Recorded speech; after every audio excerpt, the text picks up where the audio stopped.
Tuhan. Terpujilah Kristus. Saudara-saudari sekalian, Nabi Yeremia berkarya sekitar tahun 627 sebelum Masehi sampai dengan pembuangan 586 sebelum Masehi. Dan memang sebelum pembuangan pada tahun 587 itu terjadi kemarau yang sangat panjang di Israel. Sehingga mereka kemudian merasa kehidupan mereka, kehidupan yang sungguh-sungguh tersiksa.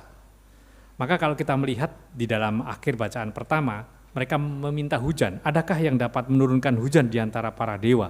Kesia-siaan bangsa-bangsa itu. Sehingga pada waktu mereka susah, mereka baru ingat Tuhan. Pada waktu mereka senang, mereka sama sekali tidak ingat Tuhan.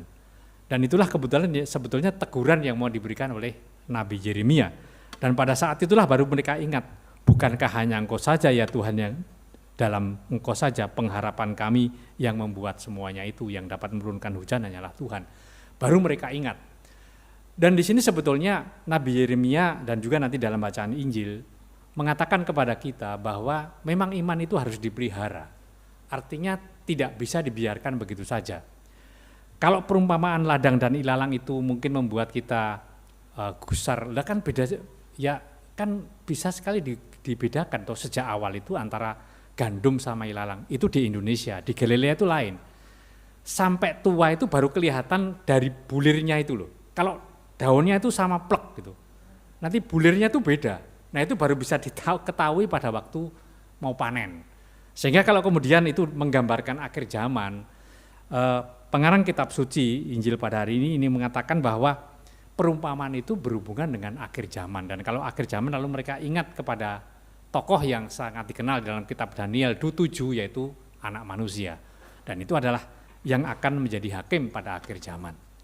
Dengan perumpamaan ini sebenarnya gereja mau mengingatkan kepada kita, marilah kita yang sudah bersyukur karena iman yang kita terima, karena kerajaan Allah berarti kita semua ketika dipermandikan kita masuk dalam kerajaan Allah, kita sudah menjadi anak Allah.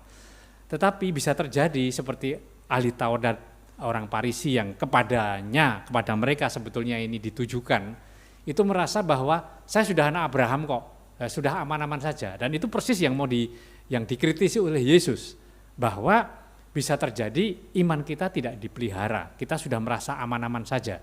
Padahal di dalam kehidupan kita tumbuh benih-benih jahat yang mungkin kita tidak sadar. Dan itu Tuhan memang sabar, dia tidak mau pada awal, sudah saya tunggu aja lah. Kesempatan selalu terbuka untuk manusia.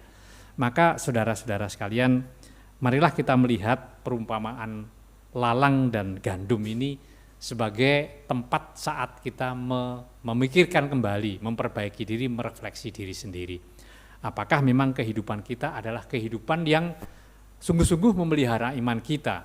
Artinya iman kita sungguh tumbuh dan menghasilkan buah, dan itu yang diinginkan oleh Tuhan. Kalau kita menghasilkan buah, kita tidak usah khawatir dengan kematian, tidak usah khawatir dengan akhir zaman, karena kita sudah menghasilkan buah seperti yang diinginkan oleh Tuhan sendiri. Amin.